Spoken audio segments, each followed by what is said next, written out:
Welcome to Talking to the Game. It's your host, Marquise, and I'm here with my two dogs right now, man. It's your boy Joe Sue back at it again. KB, always a pleasure. And we are going to get right into it. We're here to talk about the NFL first.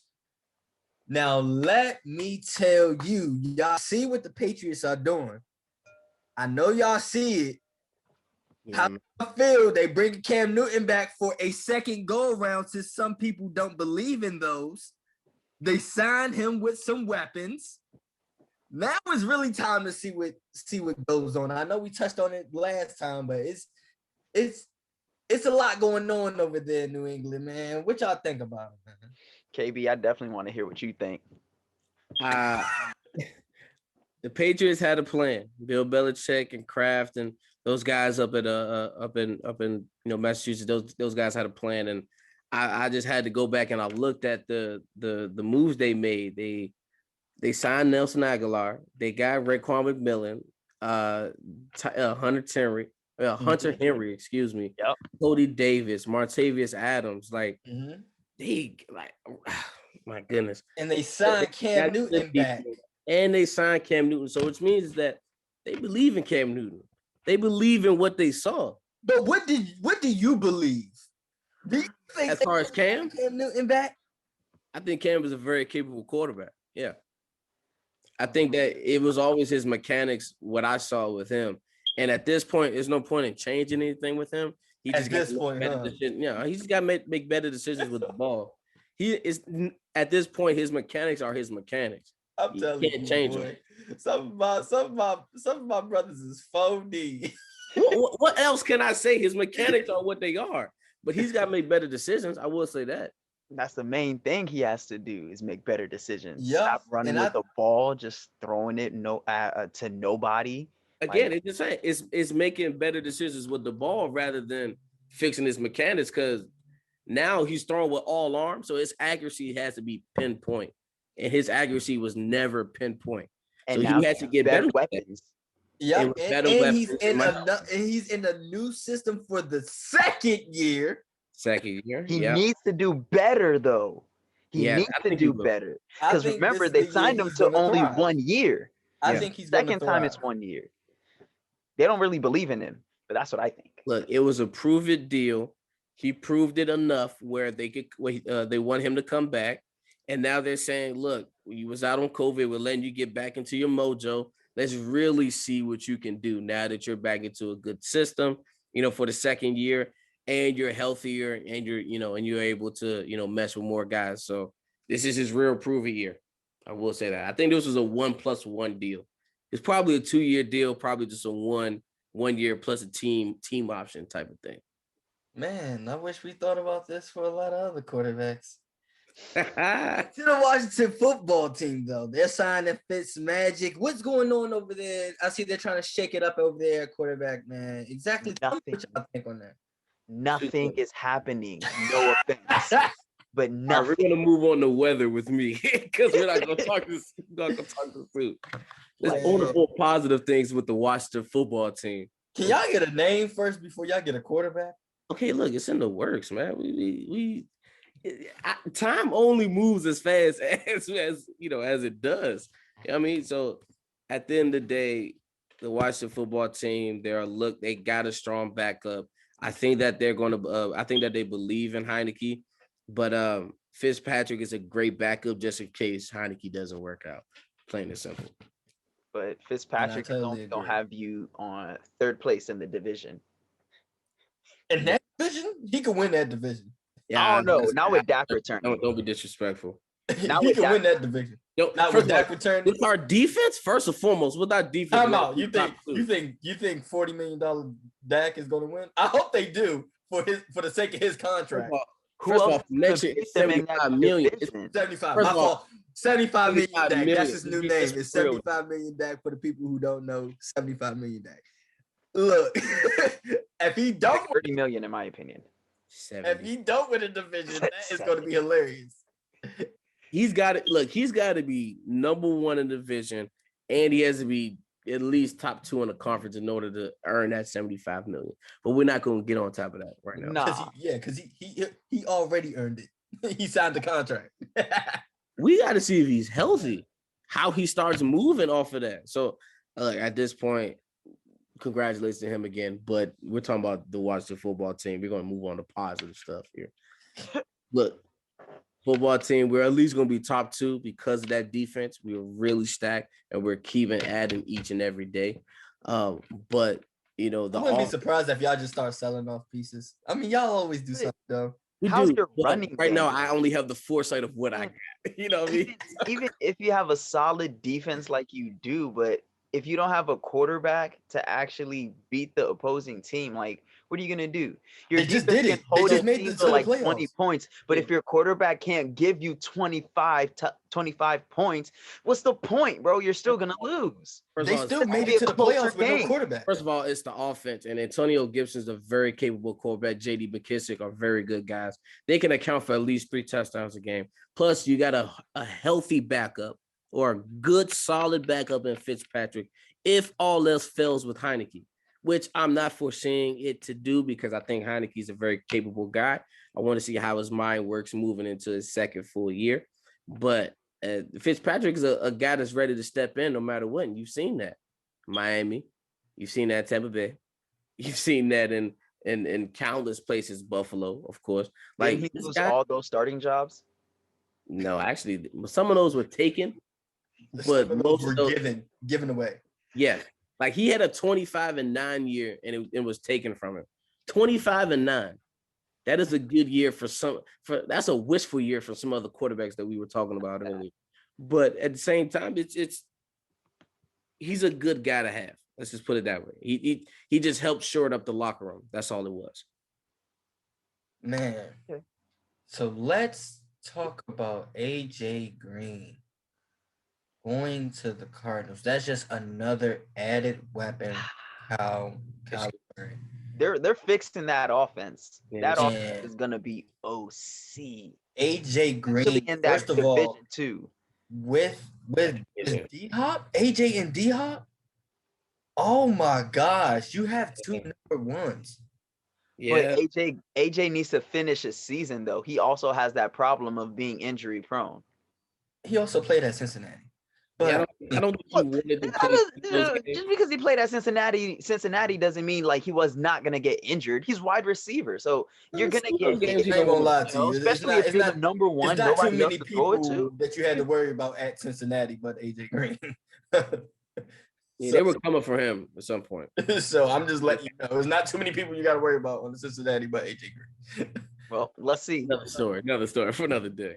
Yeah. What I like is that they still got the veteran Larry Fitz, who's very capable to give you big numbers any day, and who plays well in the slot. So that helps. Green out. Still 6'4". You can't forget about that. Hands better, man. Probably got some of the best. Probably top 3 top best 5 hands. I'm thinking top 3 right now. I'm talking about all time. I'm not even talking time. Okay. I definitely think he might have top 5 best hands of all time. This. Okay. So, I got 3 of them in my head right now, but all right. I think he got better hands than T.O., but that's another story for another day. That's just me. But we ain't gonna get into that. Definitely another story. I definitely think that's a tough one. Bruh, time out. First of all, he never had led the league in drop passes. It's tough. You never want to. That's just that you never led the league. But it's funny. Let's say he led the league in least drop passes. Let's put it that way. Let's put it that way. Because if you said like he never led the league, like say like okay, like he never had the most turnovers in the league, but he had a lot. Like no. Like Fitz he never had drop passes. Like the most he had was like 5. I think like that. He had like, hey, look, man. I heard a stat like he had more tackles than he had drop passes. Hey, let you know something. Hey, look at my eyes rolling. That's all I'm gonna say. The boy got top 5 hands of all time. I get it. But I'm just saying the weapons that are on that offense now, and I do think you can win a championship with Kyler Murray. I honestly believe that. I think he's a. Oh, you believe? Okay. He's a special talent. He just needs more time to develop. Still very young. They fix that defense, then yeah, the Cardinals will make it out of the NFC West. I agree. Yeah, I think they'll be just fine. I think they'll be just fine. It was a great pickup for them. Definitely. Kudos to them. But then you got teams like the Chicago Bears picking up Andy Dalton. That means nothing. I don't know what to even make of that one. Andy Dalton's trash. I'm thinking they're getting Russell, and then you go and you get Andy. Seattle's not letting him go. They're not letting him go. I don't know. I think they wanted too much for him. I think that's what it was. They wanted too much, and they weren't willing to give up Khalil Mack at that point. So they were like, you know what? We don't want to get. I don't think you could give up Khalil Mack and get not for Russ. No, I think if anything, you got to have them both because defense. Then you got your man on offense. I don't think you could just give up tit for tat. That's useless for the Chicago Bears. But to sit here and just pick up Andy Dalton, I don't know what to say to that. Sound like they're buying time. I agree. It is buying another 1 or 2 years. Yep, that's about it. Half a year, maybe. They're not gonna go far anyway. They're not. I don't predict them going far at all. But last but not least, John Johnson III to the Cleveland Browns. It's not gonna do anything either. I don't know. He's a good player. He is, but he was slowly coming out with the Rams. Like the past 2 years, he was doing pretty well. Yeah, like every year he progressed. Every year he was doing okay. He was even in the Super Bowl. He was making plays. He was making plays. He had one tackle. In the Super Bowl? Yeah. He wasn't doing that well. Going over his numbers, he wasn't doing that well. He if you want to say he's a great cornerback, he has to do better. He has to do better. Like his interception rates went down. The second year was his best year. He went from 9. After that, he got 3 picks in a row, 3 picks, and then the last year he only got 1. No, that lets me know they ain't throwing to the thing. There's a thing like if you look at Marcus Williams from the Saints, right? His first year he had about 7 interceptions. After a few years or after a couple of years, they stopped throwing to you. Yeah. Like John Johnson, and also he comes up and hits you a lot. I mean, like he's a safety. He gonna hit too. He'll hit you. Definitely hit. And that's what they need in their secondary. They need a thumper. But he also could make a big plays. I think he's a playmaker. That's what I'm saying. He's a playmaker. Becoming a good playmaker. Show up, but he disrupts in the passing game. He may have pass disruptions on blitzes, or blitzing from that slot safety position. So like he's all over the field. And I believe the last years he was voted captain too. So that says a lot about his character, especially as a young guy. Definitely. I like him. He hasn't been in the league long. I do like him as a player. However, if he really wants to be like the threat that other great cornerbacks have been, he has to step it up. 1 pick during this entire season is not good enough. It will not suffice. You have to do better. First of all, he's not a corner. He's a safety. First of all, John Johnson. Look, he does a lot.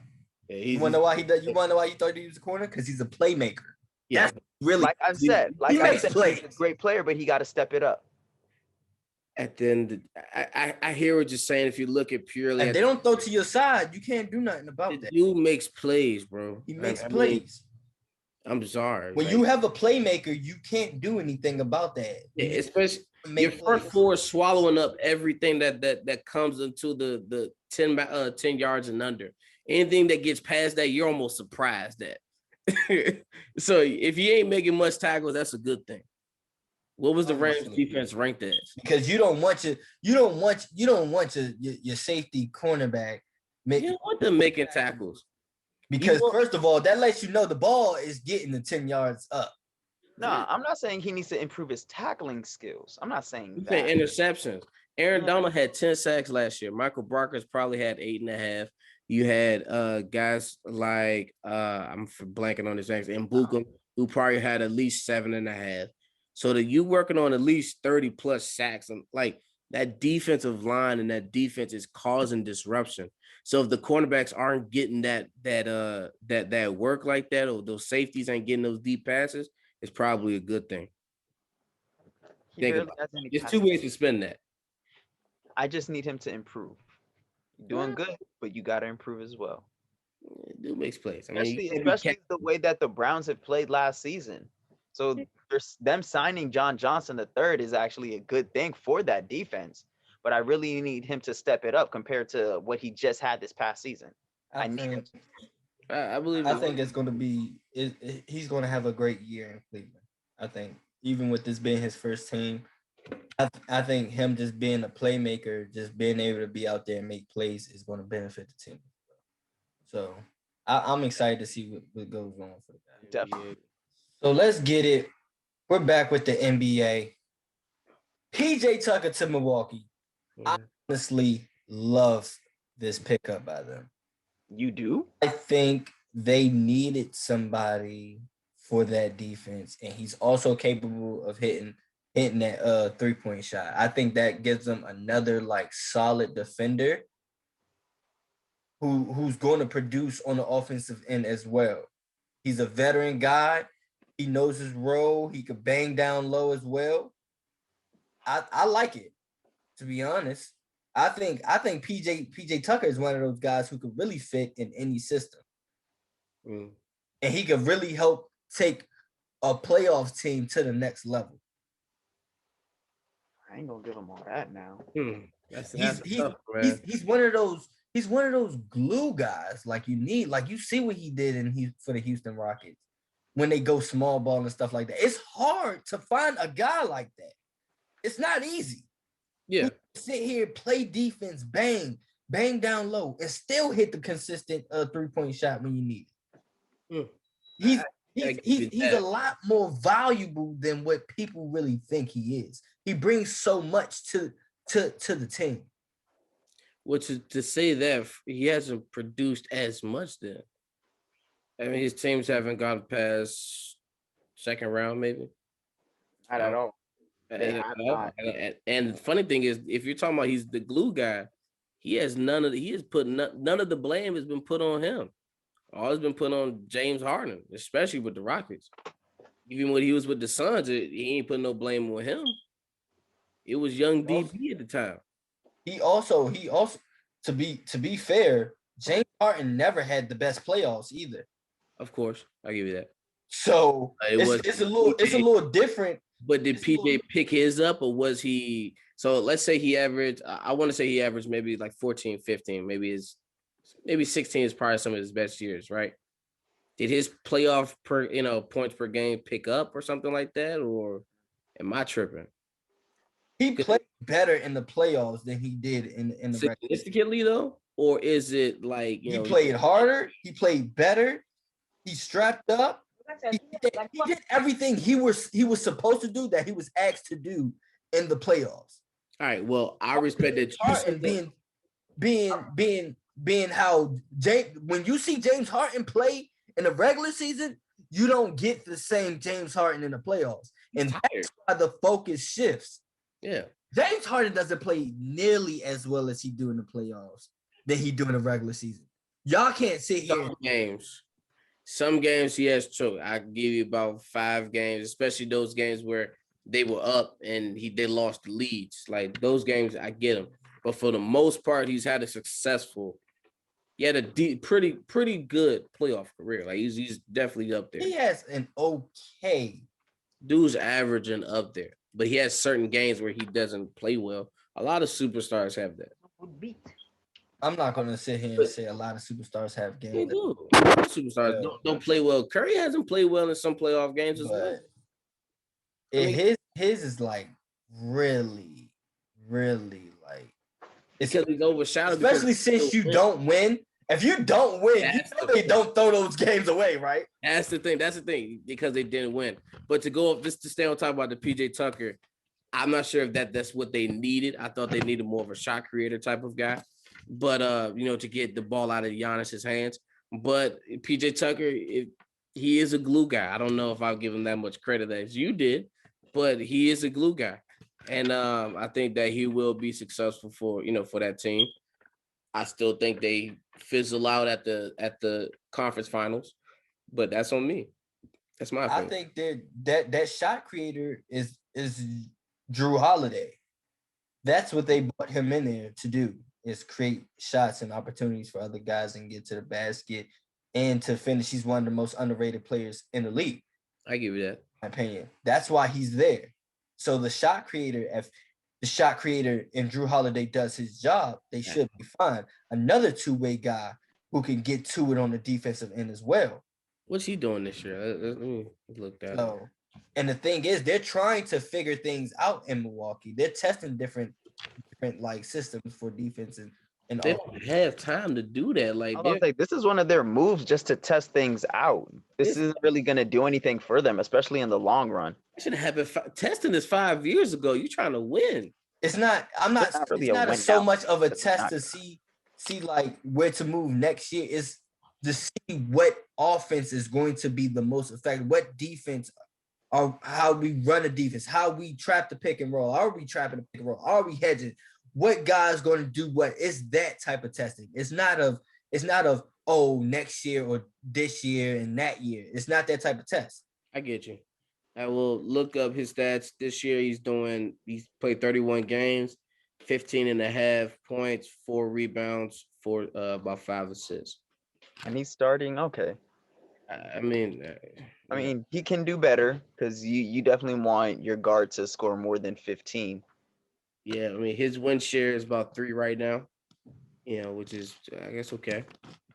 He can do better. He can step up. Yeah, I don't think PJ Tucker's going to do anything. And what's really crazy is that Giannis is still having another year that he just replicated twice. Yeah, but it's coming. He's done it to a point where now we expect it of him. That's the sad part. We expect it. It's the same thing we did with LeBron. We stopped appreciating him because we expected it of him. D Rose, KD, like we see it so much that we expect it. And I think PJ Tucker was a good fit for them. I think that should go a long way for them.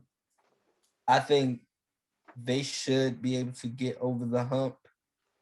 Good luck to them this year, even though they might not be the favorites. But I don't think they should lose to a team. If anybody they should lose to, it's the Brooklyn Nets. And that's for the simple fact that they have the most firepower. But at the same time, they don't have the best defense. Other than that, if the Miami Heat doesn't come around, which they have been, and start playing like how they did last year, those would be the only 2 teams that I see really beating them. You won't see the Sixers? I say 2 teams because I don't think they should lose to Miami Heat at all. I was thinking Boston, but Sixers are out of it. Sixers are done. But Boston, I don't think the Sixers are done. I think if Joel Embiid is able to come back and still play at MVP level, even though that will be hard being out. Not MVP level. He ain't coming back MVP level. I don't think he coming back that strong. This was supposed to be his MVP year. Yeah. But you have a staple you have something that thwarted all of that. Like, this injury is kind of serious. Okay, but I'm just saying he doesn't have to win the MVP to play at the same level he came back. No, but you're talking about MVP level. If you're talking about him being back, they have a chance. He has to be all of Joel Embiid in order for them to have a chance. He can't be just half Joel Embiid because that's what he was last year in the bubble. Yeah. You saw that. He was half Joel Embiid. But I think if he's able to come back, even if he is able to come back, I don't think there should be a team beating the Milwaukee Bucks other than Brooklyn Nets. Because of the firepower. I think you brought up Miami. They shouldn't lose to the Heat. They should not lose to the Celtics. They should not lose to the Sixers. If they lose to the Brooklyn Nets, I understand that. But if they lose to anybody else, I think it's very unacceptable. And I think it's really time to start over. I don't care what you do. I know you have Giannis, but it's time to do something different. Because whatever you're doing now is just simply not working. You get to the same point and you lose. So I think that's where I'm at with them as far as that. Man, a lot of stars is out. You know, LeBron just got hurt, and then LaMelo just got hurt. Steph too. Steph just got hurt. But just for the young guy though, like LaMelo Ball, you know, he was on such a tear and exceeding expectations is what Michael Jordan said in over there at the over there in Charlotte. And he was on pace to win a Rookie of the Year. I think he was going to be Rookie of the Year if he kept up the level of play. He might still get it. You guys thought, but just as so now Anthony Edwards being the dog that he is, he was like under him by like maybe like half a point type. He wasn't that far behind him. Anthony Edwards. Yeah. But I still think LaMelo would have outlasted him. I think LaMelo would have got him. Yeah, LaMelo would have won Rookie of the Year if he didn't finish this season on an injury. Yeah, but because of the injury, he's gonna lose. Anthony Edwards is gonna get Rookie of the Year. We'll see. Yeah. Okay. Yeah, I don't think it's gonna benefit him with the injury, but that's besides the award is besides the point. I just think like as a rookie, it's hard to know that your season's coming down to an injury. You know what I mean? And you were playing so well. I think hopefully he's able to bounce back and it doesn't get to him mentally, especially with it just being his wrist. You know what I mean? Yeah. It could be worse. It could have been an ACL or anything like that. You know what I mean? Didn't Kobe break his wrist? Kobe broke a lot of things. Kobe broke his fingers, wrists. Yeah. He broke his wrist like his first year or two. One of the first years. He played he had so many injuries. For like 13 games or some shit like that. But LaMelo's coming back this season and averaging 20. But I think hopefully he could come back better than ever. He is. Oh, you have faith in him? Yeah. I knew he was going to play well in the beginning of the season. And for him to finish not even finish his rookie season, for him to finish it off of an injury is more than enough motivation for you to come back and say, I was balling my first year, but I didn't get a chance to finish. So I lost Rookie of the Year. That's cool. I'm going to get something better than that. He has the motivation to play better. Yeah. We'll see what he do. I honestly don't know. I think in this, I'm not saying he's not going to come back better than ever next year, but you just never know how it affects guys mentally. Yeah. He does. His mentality coming back. Yeah. That's the only thing I'm worried about. His physically. I'm not worried about the talent. I'm not worried about the gifts. I think it's all there. All the components of a superstar is there. I just want to know how he's going to fare up mentally. Yeah. At the end of the day, for the comments towards the mental aspect, it's all about what he tells himself. If he says, man, I messed up my wrist, man, I'm done, then you're going to be done. But if he's like, all right, I messed up my wrist, I'm going to come back from this. I'm going to go to therapy. I'm going to go do the training that I have to. I'm going to meet with the doctors, do everything that I have to do that is necessary for me to come back next season and ball out.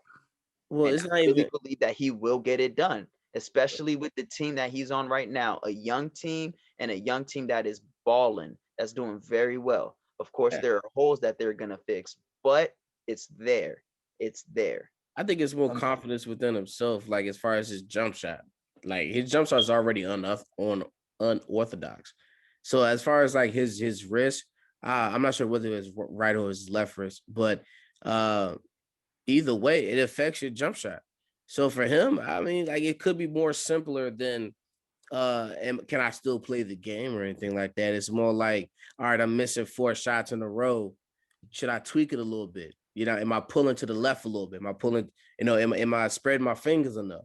Like for him, it might be a little bit more different than that, as far as just more about himself. Like his team is fine. I think Charlotte's a very good franchise. And that's what I'm getting at, because it's going to be a confidence thing trying to get back to. Yeah, that's all I think about. That you were, and then being better than the level that you were. So I just, like I said, I think it's just a mental standpoint. But I'm excited. Let's switch gears to a different team. Since we already brung them up, Miami Heat. You know, they get a guy like Trevor Ariza. You know what I mean? I don't know how I felt about that. They had the same guy in Andre Iguodala. That's what I'm saying. You know It's what the I mean? same person. It's the same guy. So it's like, I don't know. I felt like you could have got somebody else. Yeah. But Maybe it was just trying to get rid of Myers Leonard. Especially another big. Maybe it's depth. They could have got PJ, and it might have been better for him. To be honest with you, that would have been kind of wicked. PJ and Bam, like that's what I'm saying. Or PJ coming off the bench with the second unit because you got rid of Myers Leonard. I mean, he wasn't playing anyway. But I'm just saying that gives you a different component to the small ball with Bam. And that's an easier conference at that. So yeah, they can challenge. They'll challenge Brooklyn. Definitely. That'll at least go 6 games. Definitely. That's if they would have got PJ Tucker on James Harden. Yeah.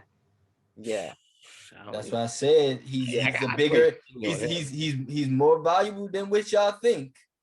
He is more valuable. No, you're right. No, I was gonna say you're right, but only in certain circumstances. I don't think he's as much glue. Like he can't go to any team and make them like a playoff team. Yeah. Like, he wouldn't go to Sacramento and be like, you know what, Sacramento, they might be a good, 6. They'll win a couple more games with PJ.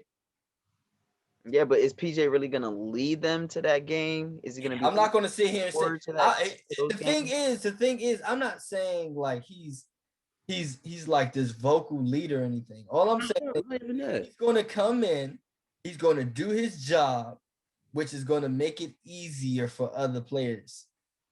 His job is to defend, bang down low, hit that corner 3, and it wins games. Because it's just something right teams have to focus or worry about.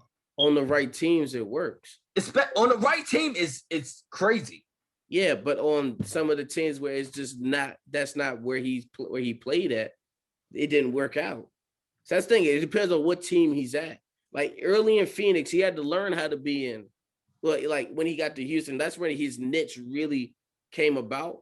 But like early in his career, he really wasn't much of that guy. He was more of a mid-range post-up guy. He didn't know himself. I'm talking about Houston, PJ. I'm not. But we talking about 6 years into the league at that point. I'm talking about. Some people don't really know who they are 6 years in the league. To be honest, that's a lot of players in the league that really don't know who they are yet. Yeah, I get that. I get that. And I think PJ knows who he is. But I just think that on some teams, he's just not. I'm just not giving him as much praise as you. I'm just gonna leave it at that. But he's a hell of to the Washington Wizards. They win a couple more games. Might be a contender. But Russ. I ain't gonna say contender, but I'm gonna say y'all gonna get to. Oh, we going to the chip, baby. I'm gonna say y'all make it. Y'all might make the playoffs. Brooklyn, watch out. We're going to the chip. I didn't say all that. If you get PJ, y'all don't have PJ. If we get PJ Tucker. All I'm saying is PJ is giving him a better lot of player credit. Than which y'all really think. He's a lot more value. Y'all giving him a lot of credit. PJ Tucker is not that nice. Nah, he's a hell of a player, man. Because it's just. I don't think he's that great though. He's good though. It's hard to find a guy. He's a niche guy. Like I understand your perspective. I do, but I just don't see the big in who he is. He does his job. He's a lunch pill guy. He does his job and he goes home. Yeah, but then at the end of the day, his best shot is in the corner. Yeah. But then there are other players who can easily defend that. And you take that away, what is he gonna contribute? That's a good point. Like he doesn't create a shot. He doesn't create for others. He rebounds well. He defends well. When he was playing small ball with the Rockets, literally, soon as he got the rebound, dished it out to James Harden, he went right in that corner and just stood there. But that was their offense. It was James Harden and Eric Gordon go one-on-one. And the thing is, if you help, which you have to help, it was a dish to the corner. So it's like, you're not stopping PJ. You have to stop James Harden. You're focus on me. He's going to get the bucket. But nobody ever have to leave me. PJ was never him to get 30, or you're going to take your chance with me shooting the ball. And that's pick fine. your poison. I will focus on James Harden because PJ Tucker is only going to give you 10 to 15. and I can outscore you by shoot that corner three. Be my guest.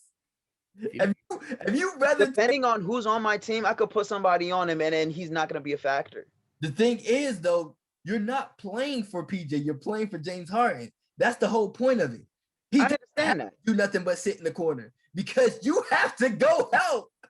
You have to go help. If I'm PJ and he's James and Kenny's James Harden, and he go buys his man, and you don't help because you're on me, what you think Kenny's gonna do? I'm gonna score. Exactly. I get that, but for me, which you should, he's about to go for 50. That's my job. I space the floor, I bang, I get rebounds, and I play defense. he does his job. I give you that. I'm gritty. I die for the ball. He does what every team needs, but but most teams have that already.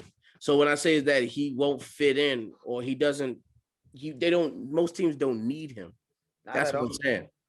That's all I'm saying. I'm not saying that he would. I'm not saying he wouldn't work on everybody. I'm saying that like at this point, nobody else needed him. Like there's so many players that can do the basics, and so or that are willing to do the basics. You got just scorers. You got just shot creators. You got just facilitators. That's just guys that want to do the dirty work. It's not a lot of players like. It's a few of them out there that are out there, and even guys that are. Especially these young guys that are like really just want to get out there and play ball and really get into. I can't name you. I can't name you a couple of people that's like PJ. That's really on the ground, really trying to go get it. Well, we're talking about PJ that's going to go out there and earn their spot. We're talking about PJ over 12 years versus some of these young guys over 2 years. So we're going to give the advantage to PJ in that, and we're holding them to that standard. But what I'm saying is that like. PJ's that guy, but there's some guys that are coming up that are just like that. Young Tony Allens, young Bruce Bowen's out here like good wing defenders, good perimeter guys that are out here. I want to be able to, I want to give you evidence to your argument, but I can't even out there. Guys, bro. I really can't. George is still young. I can give you De'Aaron Fox is pretty good on the wing. Especially defense. Fox is a point guard who's a superstar in the making. Doesn't matter. He's still a good perimeter defender. That's what we're talking about. The perimeter defending, doing the dirty work. I'm talking about Fox does the dirty work. Like you talking about getting on the floor, banging down low, boxing out, getting rebounds, being that small when you need to go small ball, and you need somebody who could bang with the big boys. PJ Tucker, you need teams go small ball. Who also can go to the corner and hit a three on the opposite end. PJ, he's good for teams that want to go small ball and that need to do that. Not all teams do that. I can tell you that now. Not all teams going to do it. Like if he went to the Knicks, it wouldn't work. He wouldn't work on the Knicks. On the Knicks? Yeah, he wouldn't work there. I think he works there, bro. All right. You're giving him a lot. I'm not going to sit here and lie to you. We spent a lot of time on PJ Tucker. So I think that we should. I'm just saying, I think he works on the Knicks, to be honest. Okay. That's a long conversation that we can have. Yeah, the Knicks, they're another story, but I like them too. I'm looking forward to that. All right. But, hey, man. That's all I'm going to say. I respect it. That's all I'm gonna say. But I just don't think Trevor Ariza was the pickup for my year. Nah. Get us back to that time. I don't know why they made that decision. Like I said, you got two guys that are the same. And it's not even like that are they the same because they are. It's just the fact that it's so later on in their career. Yeah. You know what I mean? Because if they both were like still how they were like when he was with Golden State early on in his career. With Andre Iguodala, he was still with Golden State, and then you had Trevor Ariza when he won the championships with the Lakers, and you put both of them on the same team. I like that, but the fact that they're just so much more later on in their career, it's just like you don't need both of those guys because you don't expect them both to be on the floor at the same time. Do you? I just don't see that. That's the Miami way, man. They get old guys and they revitalize their career for about 1 or 2 years and give them an extra gear and they let them, and they let them roam. And it happens, especially the past couple of years, their championship years. You look at they got some old players in that 2012 team and no 2013 teams. Even 06. Yeah, they had veteran. They had like Gary Payton. Gary Payton, Jason Williams, Eddie House. Yeah. Like, Antoine Walker. Like they need then they had the young superstar to actually get them to that level. 06, 12, and 13. But now they don't have that. Like, yeah, Jimmy Buckets is great. He's good, but he's not that number one superstar that you really need to take your team to that next level. They're doing it by committee though this time. They're doing it by committee with Hero, Duncan, and Jimmy. And that's cool. I ain't gonna lie to y'all. Y'all don't sleep on Jimmy. Nobody's sleeping on Jimmy. Jimmy is a superstar. No one's sleeping on Jimmy. But Jimmy, for him, he has to actually play at a superstar number one option level. And he can't wait till it's too late to turn it on. He could average 25 if he wanted to. Though. That's the only thing. That's his only issue. But he doesn't. That's the only issue. He doesn't have to. That's his only issue is the fact that he turns it on when he think it needs to be turned on instead of always having the switch on. Yeah, he would rather average. Then I wouldn't have a problem in Miami. I really wouldn't. The fact that I think, what are they? They're like fourth now, fifth. They moved up. You look at them like 2 weeks ago. It was like 8. Yeah, they were. I don't even think they were in the playoff. Like, no, they were 6. Nah, they were losing. Yeah, they were down. They were definitely. He turned it on like these last 9-10 games or whatever. He turned it on. He's a superstar. It's just the fact that he shouldn't always turn it on when he's like, okay, we're down now. It's time to turn it on. Yeah, the thing is, he would rather average 19 instead of 25 and get Duncan and get Hero an extra couple points, get their confidence up. So when they get to the playoffs and he can rely on them, so he doesn't have to turn it on. He learned that LeBron does. Young LeBron had to turn it on 48 minutes.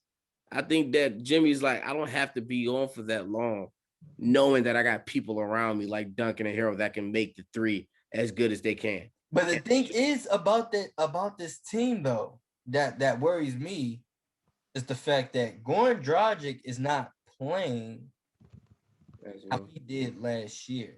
I don't even think he's not starting, and I don't think he's like producing how he was, which he was leading them in the playoffs in points at one point. And to put Chris Nunn back at the point guard, like starting, I don't know. That's the only thing that scares me because Goran Dragic, I think, is a baller.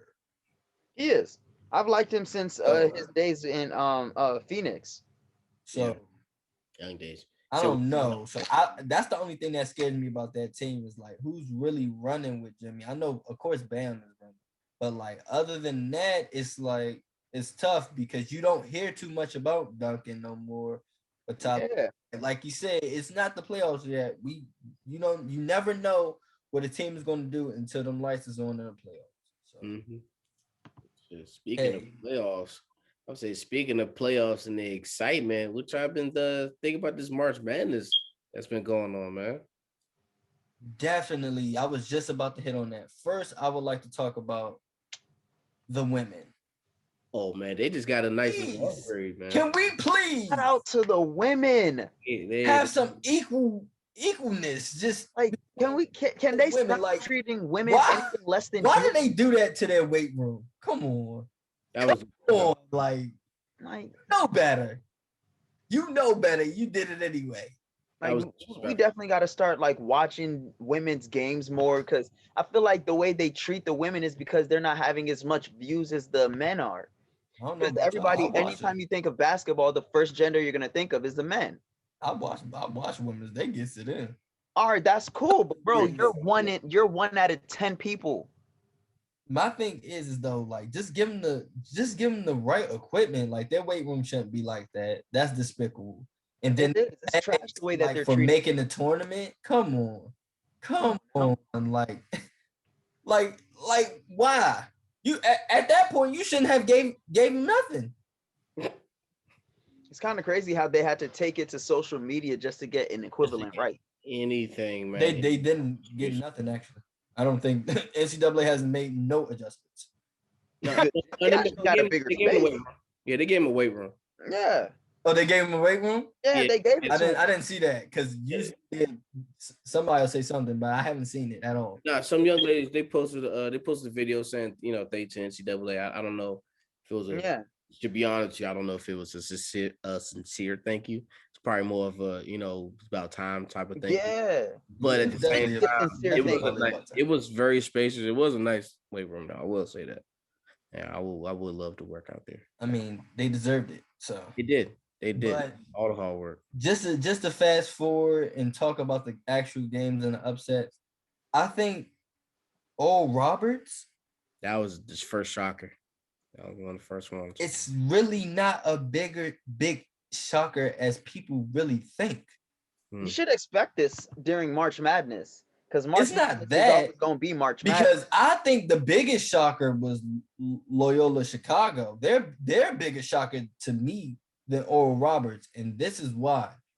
If you look at Oral Roberts' schedule, they have been preparing for these games since the season started. If you look at their non-conference opponents, they played 4 to 5 teams that are in the tournament. And I'm talking about, I think, Oklahoma State, Missouri was their biggest loss. And that was their first non-conference opponent. And that was their biggest loss. They played Arkansas. Who else they played? They played 2 more teams that's in the tournament. All in the tournament, like from Big 12 to Big 10 to SEC teams. Oklahoma State, I think, was one. And the thing is, it's like people didn't check their schedule out. And then they go and win their tournament. So they've been preparing for these games. Yeah, but sometimes you still never expect that. I'm sorry. You just don't. I mean, Ohio State was a pretty good team this year. They were successful. I thought there was poised for a nice little run, maybe a 1 or 2 game run. But to be out in the first round, it's every year you know what's going to happen. You know somebody's going to lose, but you just be like, you know what? I think Ohio State is going to beat them. Yeah. It just for me, it just wasn't a shocker at all. Like when I seen their schedule and I looked and then I seen they won their tournament, they are a very hot team. they carry that momentum in and they beat Ohio State. I wasn't shocked. And then they beat Florida. I wasn't shocked. Do you think they're going to beat Arkansas? Because both games they only won by 3. They played Arkansas earlier this year. Did they win? No. But like they got a chip on their shoulder. That experience, and this is the second time you're playing them, they're a way better team from when they first played them. So if they beat Arkansas, it's not a shocker. I don't know. I just don't think it's a shocker. I think Loyola Chicago is the shocker. When you don't play as tough of a schedule as Oral Roberts did, and you still come in and you play these teams and you still beat them, you beat a team like Illinois, who people had going to the Final Four, that's a shocker to me. Because they weren't as battle-tested as Oral Roberts was. And they still managed to dominate the game. That was a huge shocker to me. Okay. I mean, I can understand that, but at the end of the day, you still hope that mostly the better teams win, or supposedly the better teams win. And when they don't, it's sometimes you're not shocked, but at least you're like, wow, I guess it's on. It's on. So, and congratulations to them and good luck to them. Man, I think they have potential to go to Elite 8. I think that's their ceiling. Well, that is their ceiling. I think the crazy part is, I told my boys is that if they beat Florida, I said they're going to beat Arkansas. Yeah. I do think they're going to beat Arkansas and lose in the Elite 8. It happens like that all the time. Maybe 2 SEC. I don't know. We'll see what happens. Really got to see. That's the best thing about March Madness, man. You just never none of know. These games are predictable. You never know at all. I still think Gonzaga is my favorite to win it all. Like, they just have too much. It's just too much over there in Gonzaga. So we'll see what goes on, man. Upset City. Like, no perfect brackets anymore. Like, after 2 days. I mean, that happens. After 2 days. 2 days. That's Roberts really shut the game down. Yeah, first day. Honestly. It was like 23 brackets remained after that first game or something like that.